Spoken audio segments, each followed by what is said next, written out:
So we're talking about substance abuse, drug abuse, and codependency. We're talking about substance abuse, drug abuse, and codependency. And for those of you who follow me on a regular basis, you may be aware that several months ago, actually it might have been the latter part of last year, maybe the beginning of this year, I actually covered this topic already, but I covered it solely within the context of codependency. And I was talking about codependency in a variety of ways within the context of your relationships. This particular focus on codependency within the context of substance abuse and drug abuse, alcohol abuse, whatever the case may be, it is a topic that is very personal to me. It is one that I can certainly relate to from a variety of different contexts, which I'm going to incorporate in the discussion this evening. And oftentimes people, ask me, well, Dr. Pitts, why are you so transparent? The reason why I'm so transparent is because life is steamrolling people. Life is just walking the dog on people individually within the context of their relationships, in their finances, in their mental health, just in so many different ways. And what I have learned is that people have much more respect or appreciation or are better able to acknowledge your contribution when you're talking about what you know and not what you heard. When you're talking about what you know and not what you read. And clearly we know, obviously I'm not suggesting that you don't read, because we gain knowledge by reading, not disputing that at all. However, lived experience in and of itself is a novel, right? There are many chapters to our life story, and codependency is one of mine.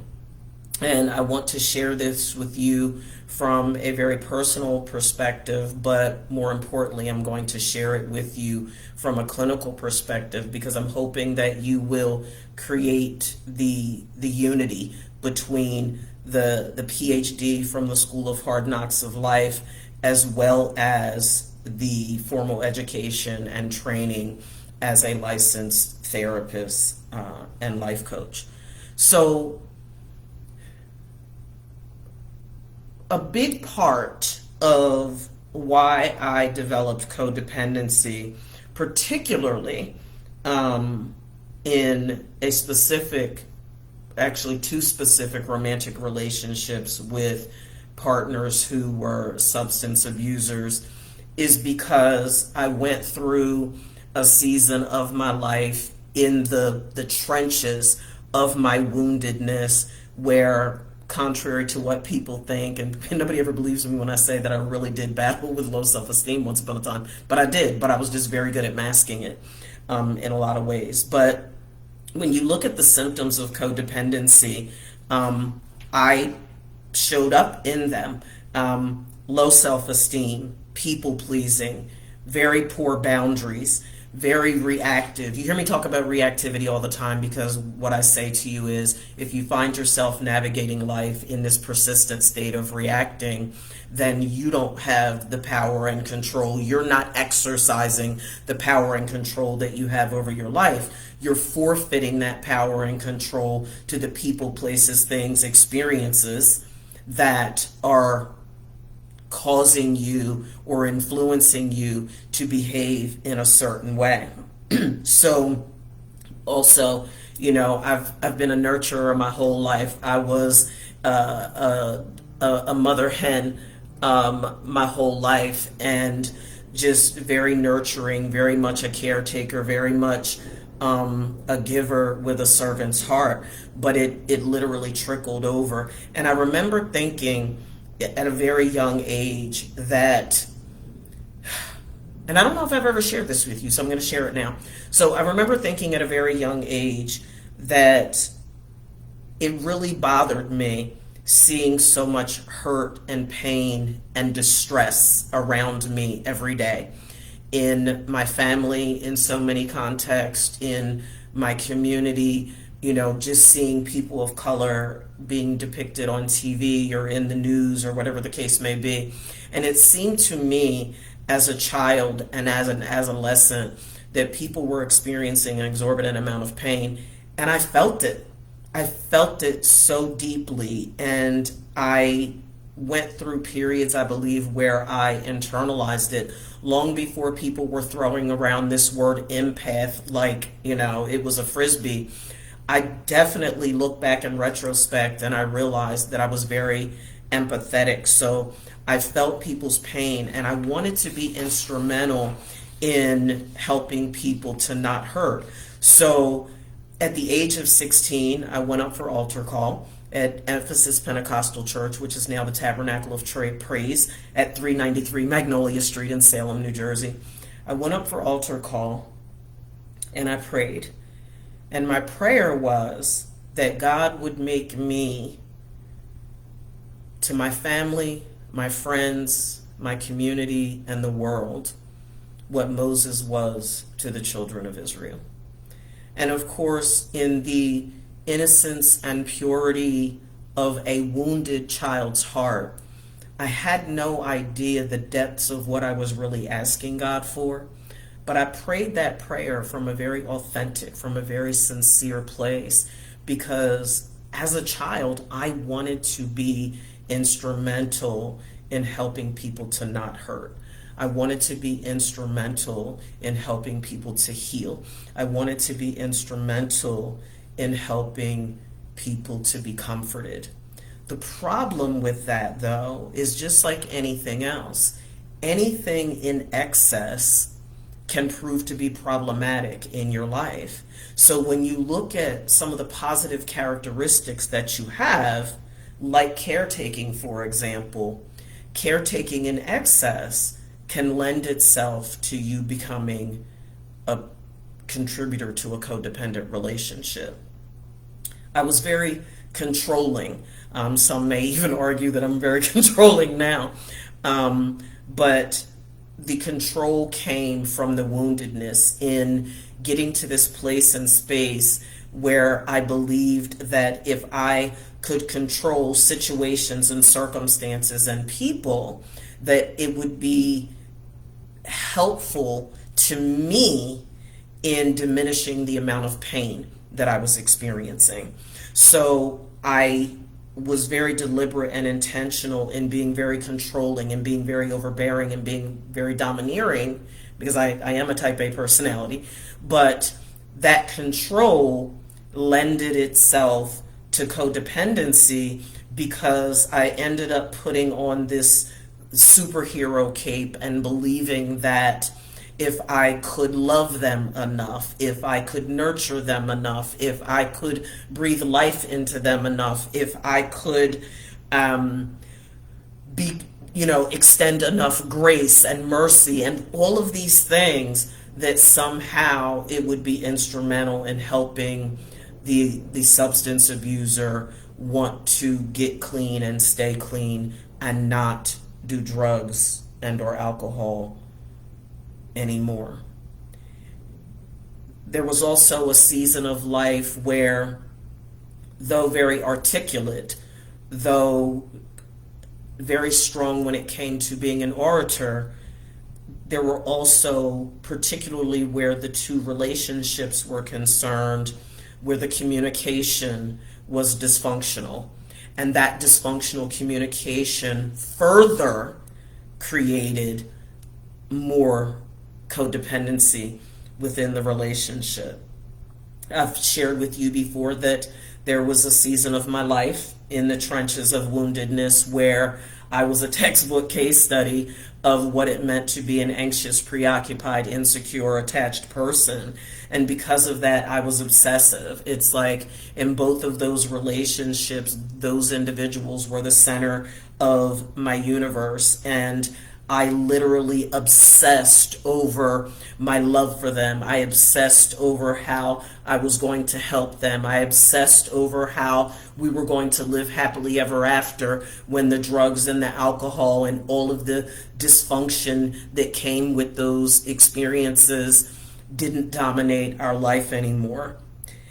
I was dependent upon them in so many other ways because my existence, because of the low self-esteem and the people-pleasing and the poor boundaries that I spoke of a moment ago, I was dependent on those individuals within those relationships to validate my existence, to demonstrate to me that I was worthy of being loved, that I was worthy of being respected and valued and appreciated. Hey, hey, hey, look at me. I'm your ride or die. I've got your back. You can count on me. You picked me, and these sorts of things.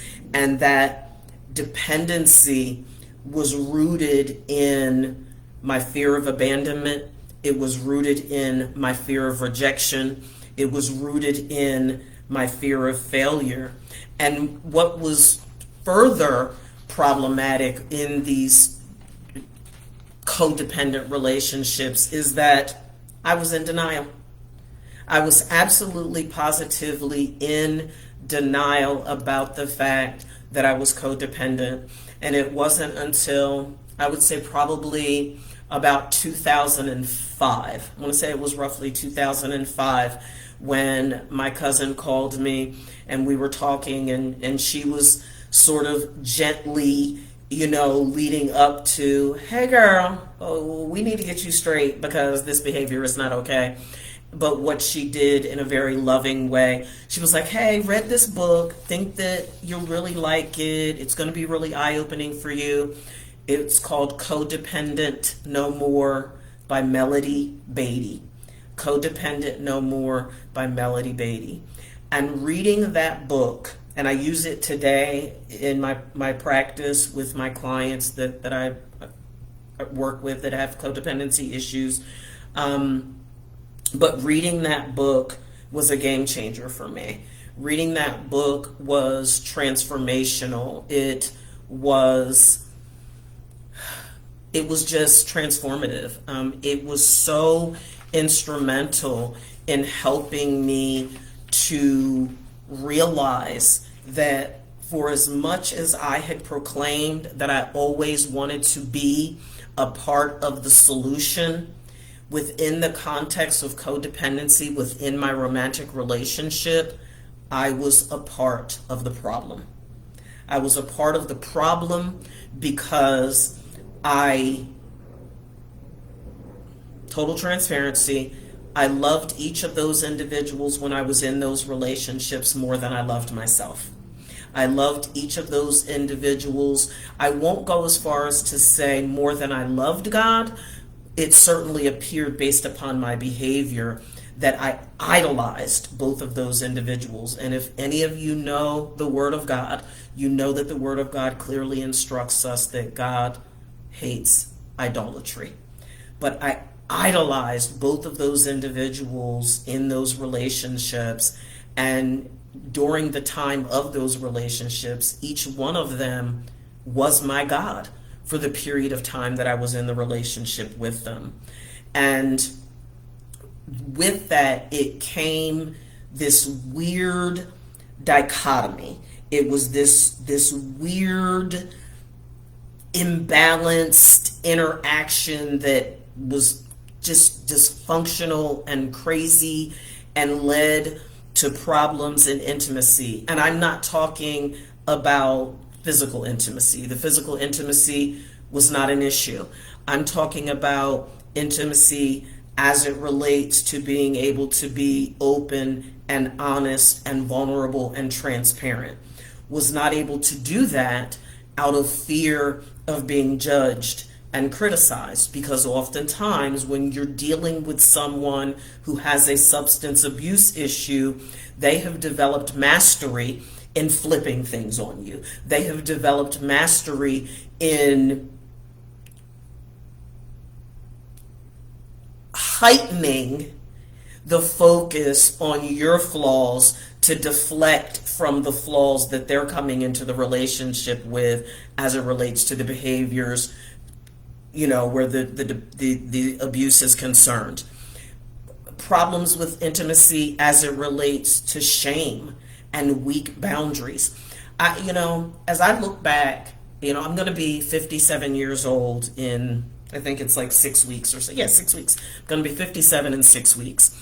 And I look back at how literally 30 years ago, 35 years ago, how there was so much shame, there was so much embarrassment, there was so much humiliation that I was the queen of porous boundaries. At that season in my life, I was so bound by woundedness. Even though I had begun my healing journey, I was so bound that I just was terrified of putting firm boundaries in place and the consequences for breaking them, which you hear me talk about all the time now, because that is not the case today. But back then, I was the queen of porous boundaries, which impacts emotional intimacy. It impacts communication. I was afraid. I was afraid of being judged. I was afraid of being rejected. I was afraid of being abandoned. But then the flip side of that coin was there was so much bitterness. There was so much resentment because of all of the adverse behaviors that came with being in a long-term committed relationship with a substance abuser that I didn't want to be smothered. It was just crazy, this crazy flip-flop between, it was what we used to call it was get away from me, don't go nowhere. Right? Doesn't that sound crazy? It was the get away from me, don't go nowhere syndrome. I was stuck in that get away from me, don't go nowhere syndrome for years. I didn't want to be smothered by you, but I wanted to be smothered by you. I wanted to talk to you, but I didn't want to talk to you. I wanted to be autonomous, but I didn't want to be autonomous. I wanted to be close, but I didn't want to be close. I wanted to spend time with you, but I didn't want to spend time with you. I was wishy-washy. And the Bible says that a double-minded man is unstable in all of his ways. And as a result of that, I was unstable in all of my ways. I was unstable emotionally. I was unstable in my physical health.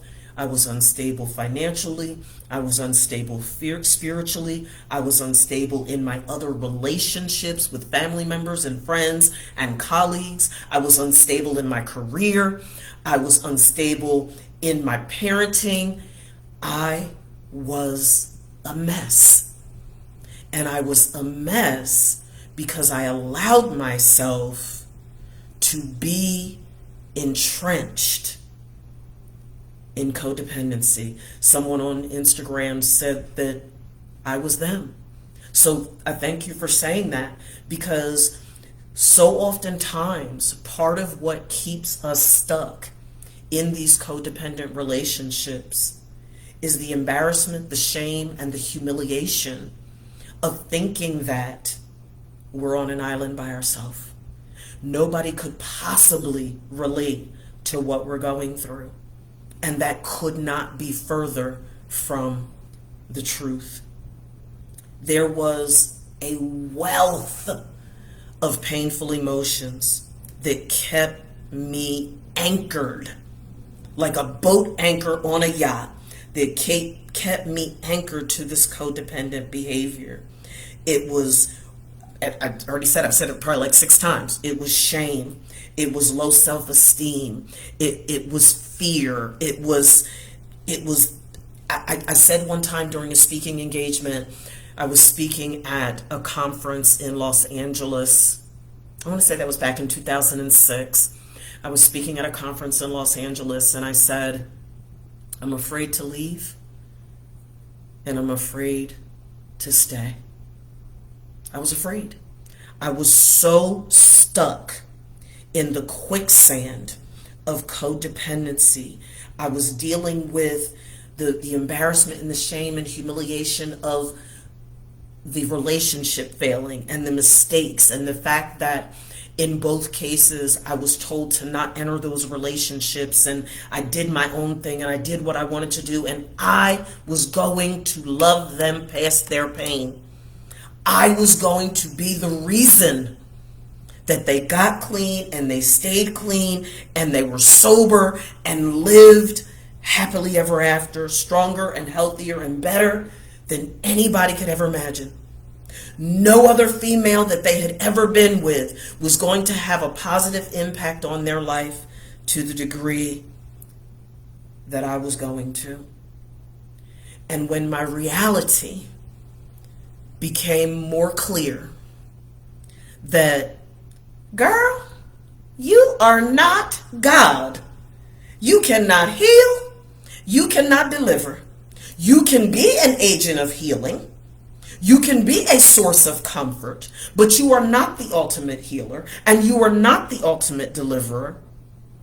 And when that realization struck, on top of all of the other things that came as a result, that was when the pain level of the emotional experience in being in codependent relationships went to an all-time high. The anger, the rage, the resentment, the sadness, the hopelessness, the helplessness, the despair, the seemingly endless feeling of numbness. Someone on Instagram said this is the type of experience they're having with their mother. Yeah, it's not just limited to romantic relationships. Part of the reason why I became a therapist is because of the presence of so many harmful behaviors, so many debilitating behaviors, so many adverse relationship practices that I saw going on in my family, amongst my friends, and within my community. And I knew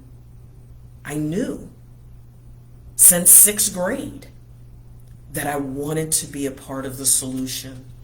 I just had no idea that I was going to first be a part of the problem. But can I say this, and this might shock you? I'm actually glad, as I look back in retrospect on my journey, I'm glad that I was part of the problem, because being a part of the problem has given me such a profound respect and appreciation and just endless gratitude for the valuable lessons that I learned along my life's journey that are instrumental in helping me to be a more stellar clinician. I believe that PhD from the School of Hard Knocks in Life is a big part of what enables me to meet my clients every single day in a place of common humanity, with an open mind and an open heart. No judgment, no criticism, firm boundaries, but recognizing that all of these things that transpired are now tools in my clinical toolbox that are instrumental in helping me to have my clients have transformational experiences. So when you look at codependency with family relationships and the addictive behaviors of the abuser, I need you to understand that by design, it robs you of your independence. It robs you of your independence because you become so consumed, you become so emotionally vested in the ups and downs and ebbs and flows and peaks and valleys of everything that is going on with the substance abuser, that if you're not careful, it takes away your identity. It can compromise your integrity. It can compromise your happiness and your individuality. It can rob you of all of that. Dr. Pitts, what do you mean it can rob me of my integrity? Because you lie for them. They got the flu. They're not feeling well. They're on vacation. They're out of town, but they're really in rehab. They're out of town, but they're out of town in rehab, right?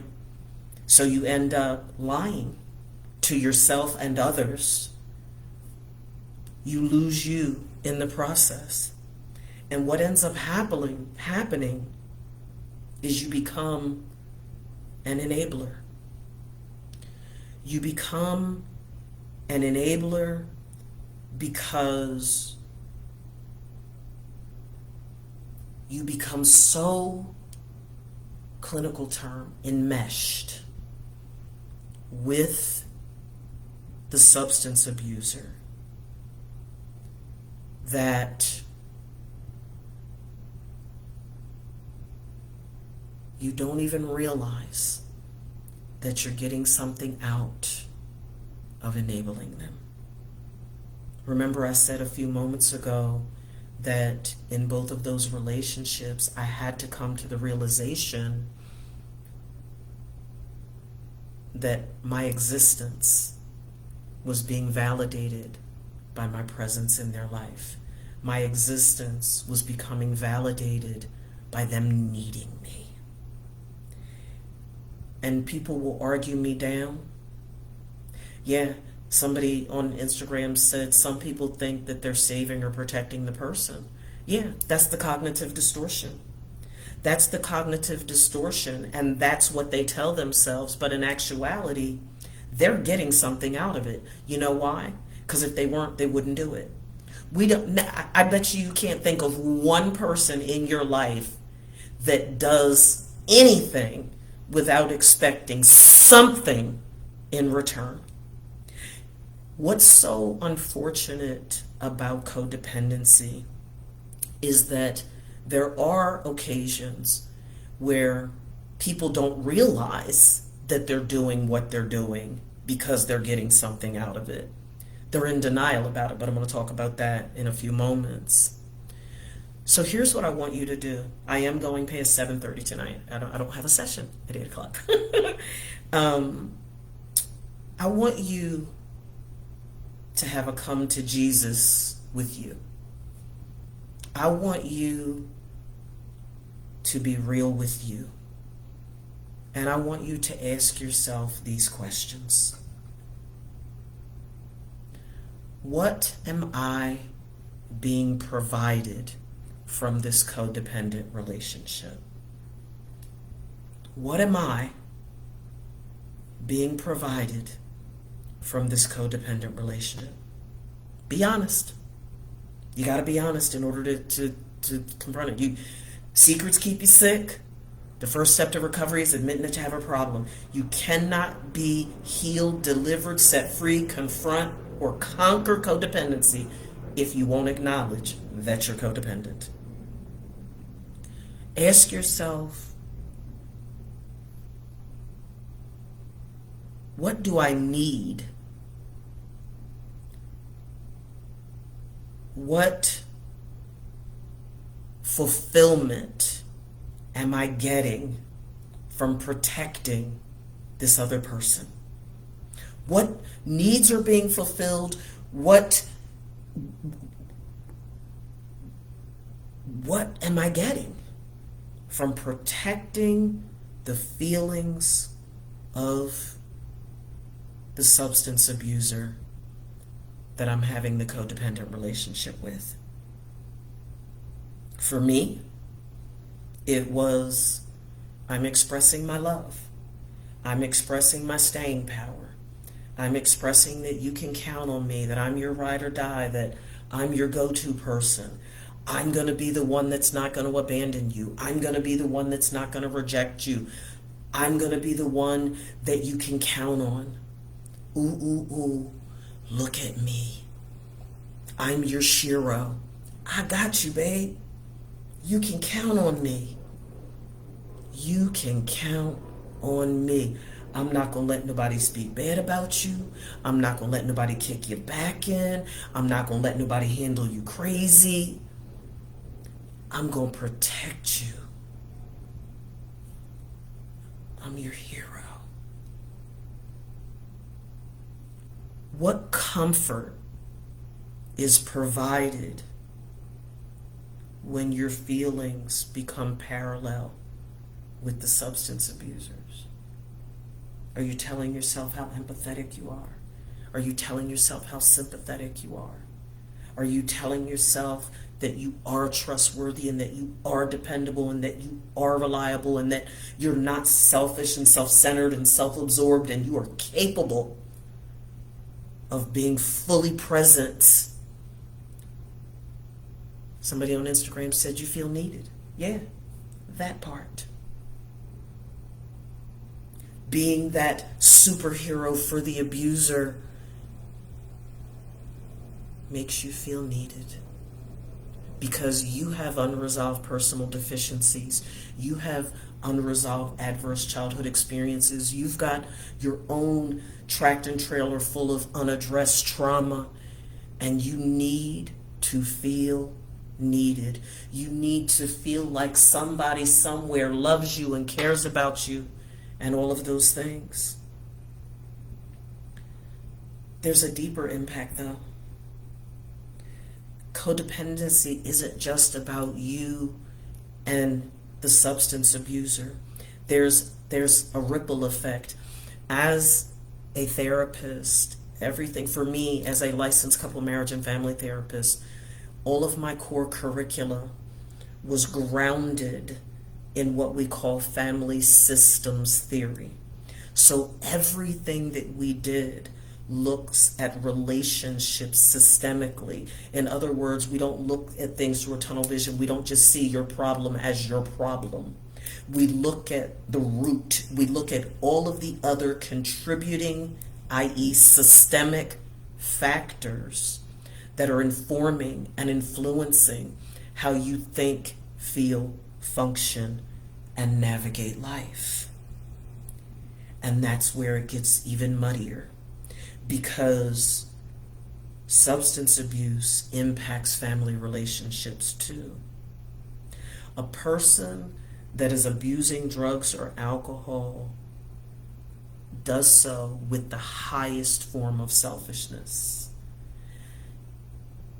Addiction is a selfish, self-centered, self-absorbed disease. It's all-consuming. And it's like an F5 tornado. It doesn't just consume the abuser. It consumes everything and everybody that's in its path in some way, shape, form, or fashion. The abuser makes their wants, their needs, their cares, their concerns a priority. And what ends up happening is everybody connected to them oftentimes ends up walking on eggshells, which lends itself to codependency. When you think about, well, Dr. Pitts, how do people end up in these situations? That whether it's the abuser or the folks that enter into these codependent situations. Upbringing, family of origin. We came out of the womb. Every single solitary one of us came out of the womb as a clean slate. We were a blank canvas that started getting painted upon by our experiences and the things that we were taught, by the spoken and unspoken messages that we received throughout every stage of our life's journey. The deep impact that substance use and abuse creates a relational, a moral, a financial, a spiritual dilemma in the family system that can last a lifetime. People will forfeit their own wants and needs and desires to do everything and anything they can to keep the substance abuser happy, to keep them at peace, to not trigger them using. But there's a sad reality to this. And the sad reality is when you come to the realization that the substance abuser is using the codependent relationship and you for their own comfort, for their own needs to be met, whatever they may be. Many a substance abuser has knowingly, willingly, and encouraged you to make a fool out of yourself for them.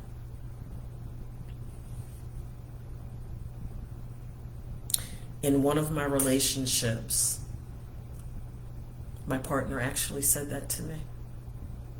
He said, and I quote, you have been making a fool of yourself over me our whole life.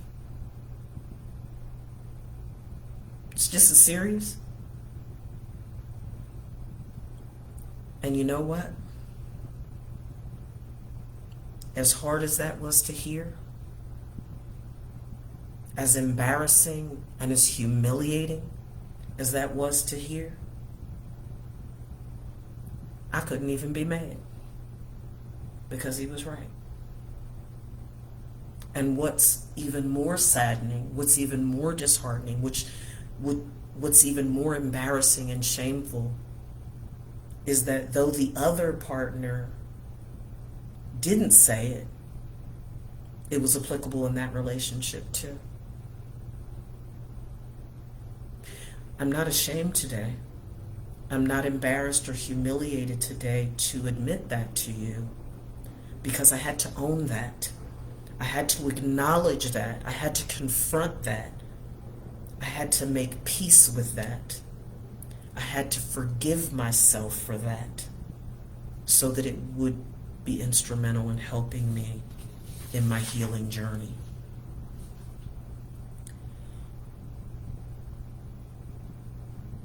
Here's the head trip about codependency. For those of you that are tuned in, I want you to just entertain me for a moment. And I want you to close your eyes. And I want you to envision yourself setting yourself on fire to keep the substance abuser warm. That is the deepest explanation of codependency that I can offer. It's like setting yourself on fire to keep them warm. You're so committed to a fault of meeting the needs of the substance abuser that you exacerbate your enabling of them. You are creating a lopsided scale. And you're angry. You're angry, you're sad, you're hurt. Some of you may feel stupid. Some of you may feel foolish. Some of you may feel enraged because someone on Instagram said, exhausting. You're exhausted because you are giving to the point of depletion. And it has not stopped, nor will it stop. The addictive behavior. I was on the fence about whether or not I was going to share this, but I'm going to, because it happened. It's a reality. There were probably 100 or more witnesses. I was at a funeral a few years ago. In fact, I was at the funeral of one of the partners who was a substance abuser. And the tragic loss and the extent of the tragedy that was the representation of this individual's life was devastating. It was heartbreaking. It was a debilitating pain. And amidst the floodgate of uncontrollable, inconsolable pain that I was experiencing, my spidey senses and my clinical senses went berserk when a family member of the deceased stood in the pulpit and proudly, oh so proudly announced that the individual that her family member had been in a romantic relationship with, that was no longer me, how the partner had gone here and gone there and had done all of these codependent, dysfunctional things in the midst of the individual's full-blown addiction. And I remember, on top of all of the other emotions that were consuming me at the time, I remembered being enraged. I remember being enraged because though it was the deceased's choice to continue to live a life in addiction, the enabling of the partner that he was with when he died so tragically was being what sounded to me like celebrating. This individual supported the person's habit. This individual, paid the person's bills and did all of these codependent, dysfunctional things that I once used to do. And I was enraged. But then, as I've continued on my healing journey from that, my rage has transitioned to pity, because that could have been me. I am so sure, beyond the shadow of a doubt, because I know me better than you know me. And some of you don't know me at all, but I know me. Had I stayed enmeshed, had I stayed entrenched in the emotional treachery, in the emotional and relational quicksand of that codependent relationship, I may be dead. But I don't believe that I would be Dr. Lauren Denise Pitts-Bounds. I'm certain of it. I'm certain of it. Because that relationship had robbed me of me. So pursuit of my hopes, my goals, my dreams, my aspirations, and all of those things weren't even a priority. My only priority was saving him. And as I reflect on the pity, on the willingness to view the person that he was with through the lens of common humanity, it saddens me. It saddens me that another individual is so wounded, so broken, so misguided that they forfeited themselves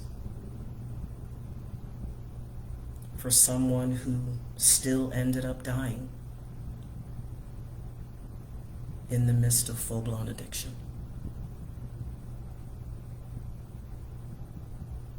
And I don't wish that upon anyone. And that's why I do this work. I do this work because God has blessed me. He has spared me. He has healed me. He has delivered me. He uses me. And all of the pain,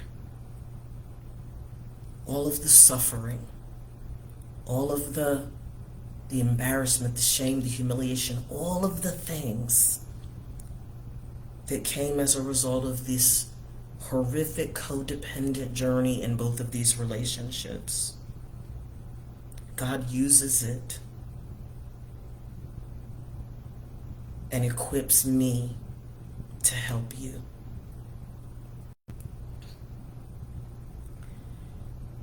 I want you to fill in the blanks. And what I mean is, I want you to understand the effects that codependency has on all of your relationships.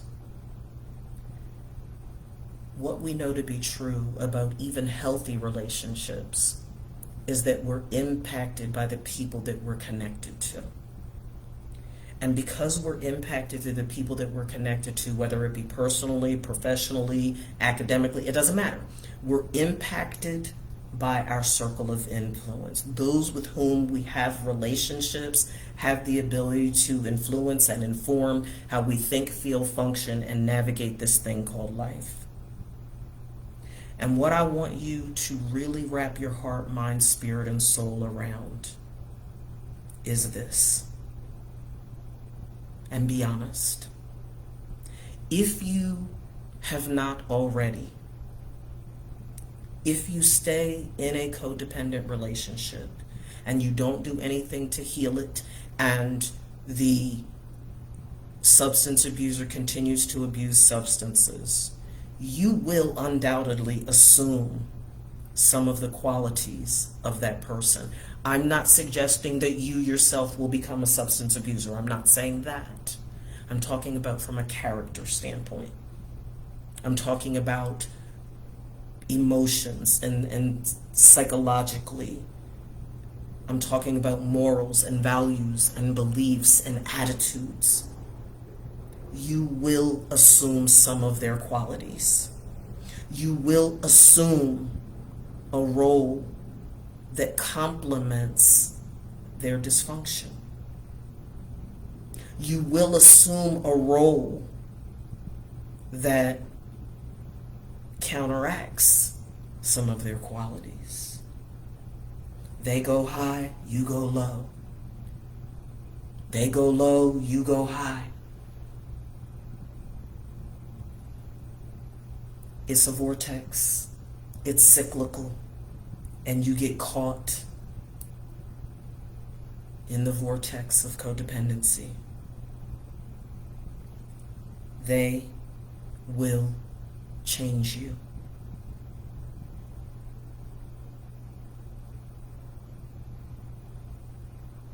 Say it. Say your name. I, Lauren, will assume some of the qualities of and fill in the substance abuser's name. I, say your name, will assume a role that complements the qualities of.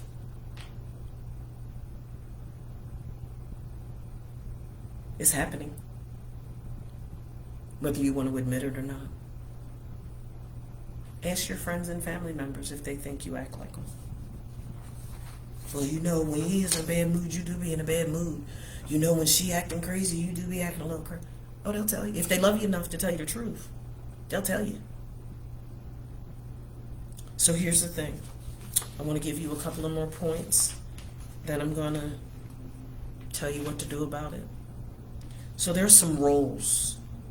There's roles that the people connected to the substance abuser falls into.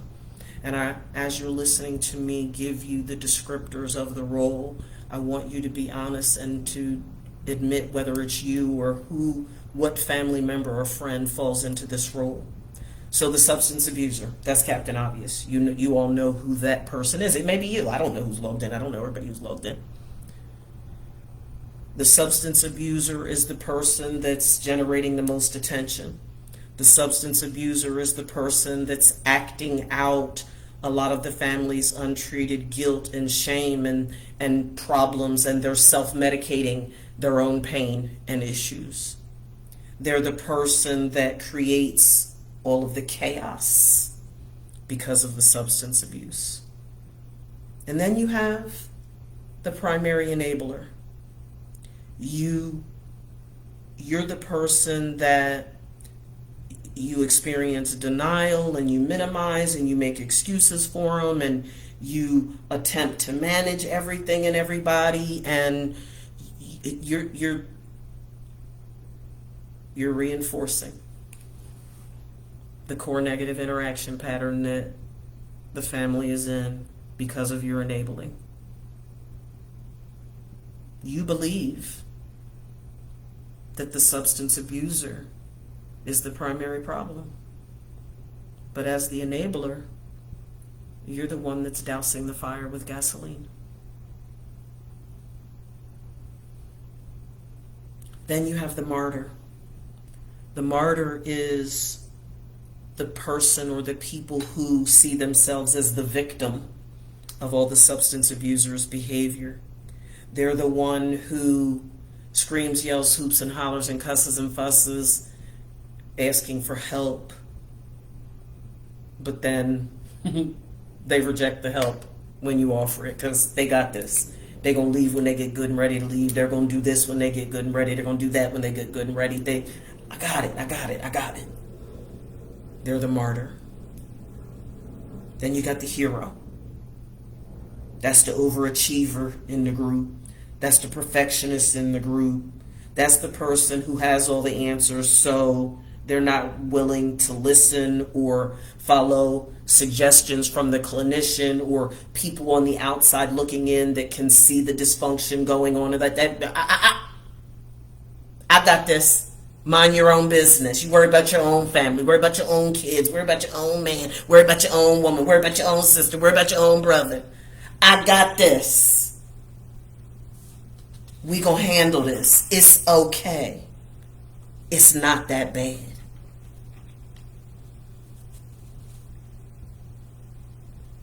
The reality of it is, folks, is that it's a toxic system to be in.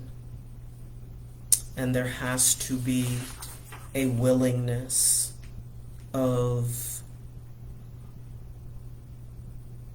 all parties involved to acknowledge, confront,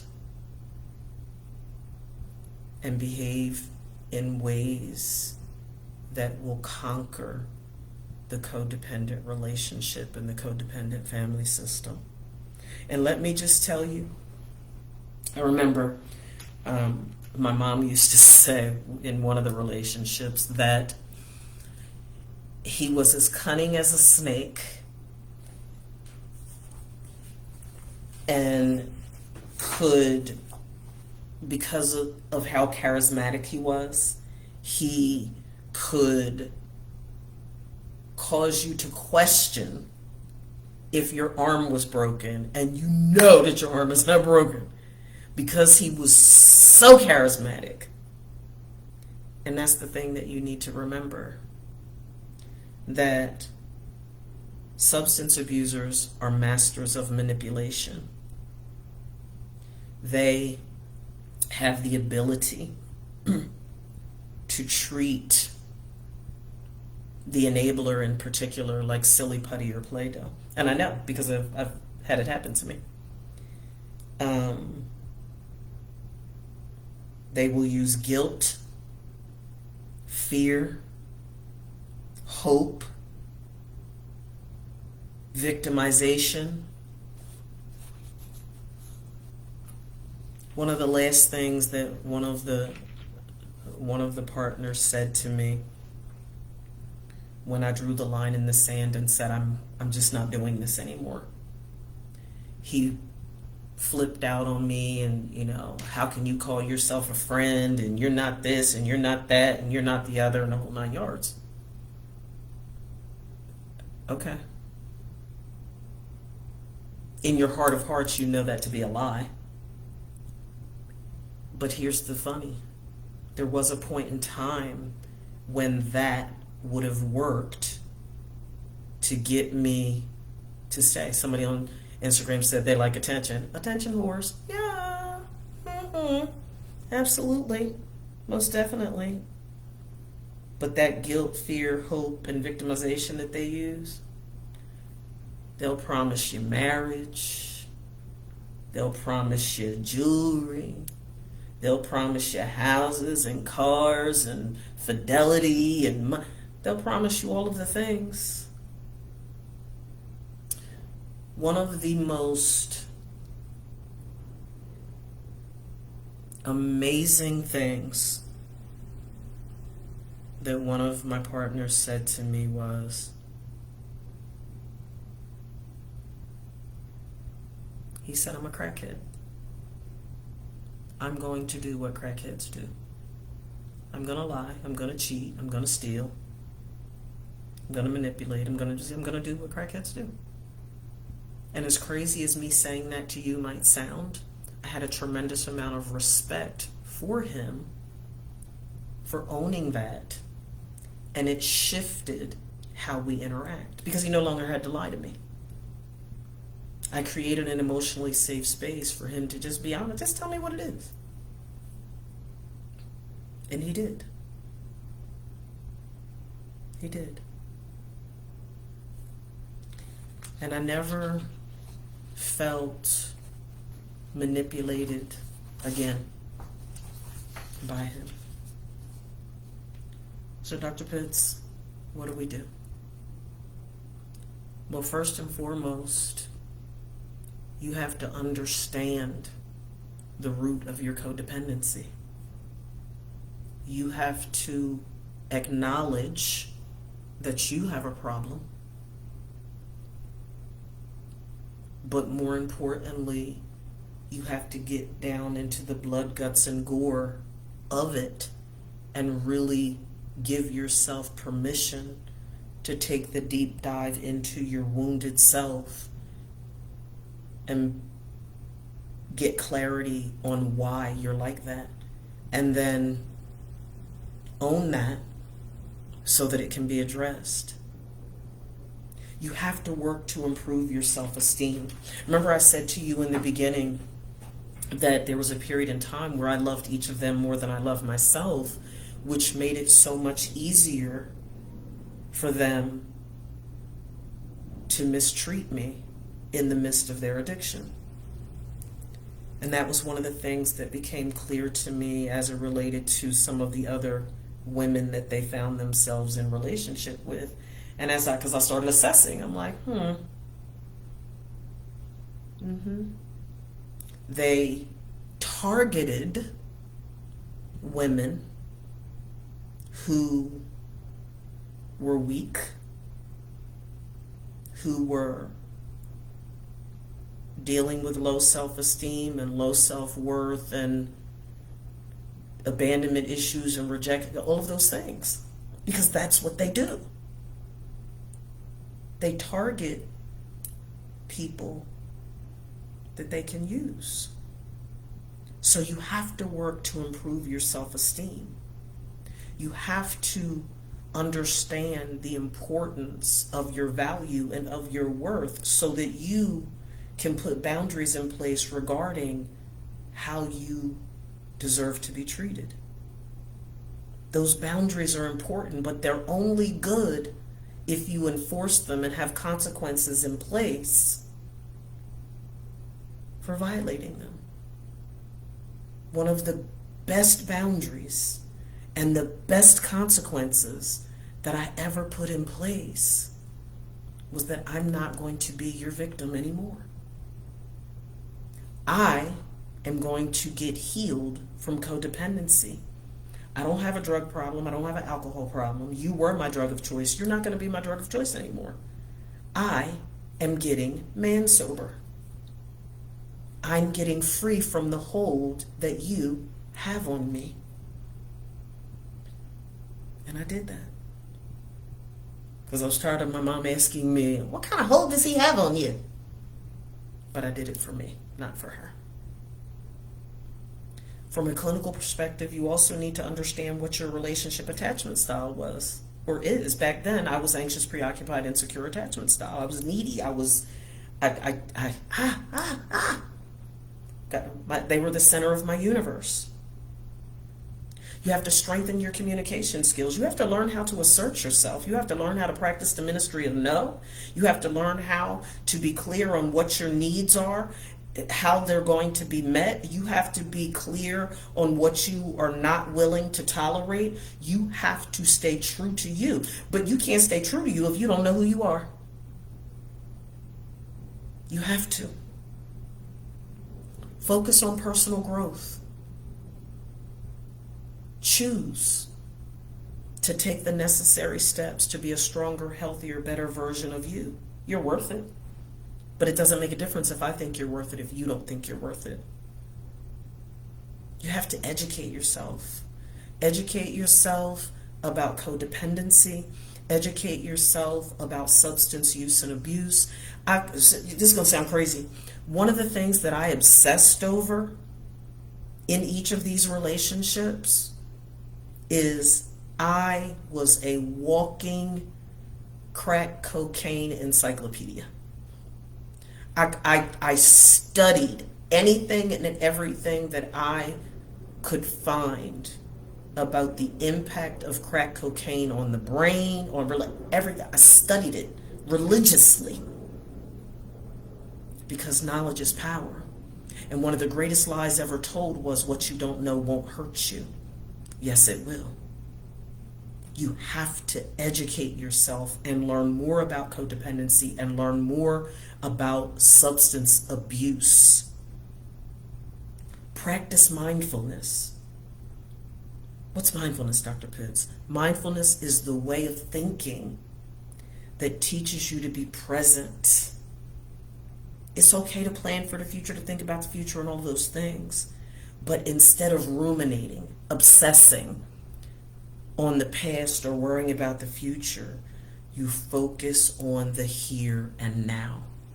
That's mindfulness. And there's so many different mindfulness practices. that you can employ that can be instrumental in helping you to retrain your mind to be healthy. Work with a therapist. It doesn't have to be me. There's hundreds of thousands of us all over the country, all over the world. Humble yourself and be willing to acknowledge that if you had all the answers, you would already be applying them in your life. It's not about you don't have to be embarrassed or ashamed to say, hey, I could use some help finding these answers. We call them mastermind alliance or partners in believing. You don't have to figure everything out yourself. Doing the same thing over and over and over again, expecting a different result is what? The technical definition of insanity. You don't have to be insane.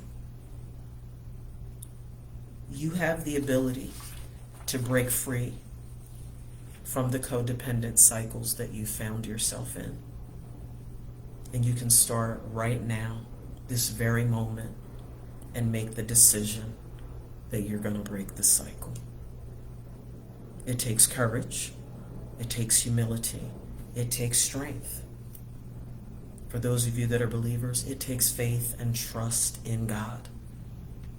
But I am living, breathing proof that it is possible to break the cycle of codependency in your life and move forward healed, delivered, and a stronger, healthier, vibrant version of you.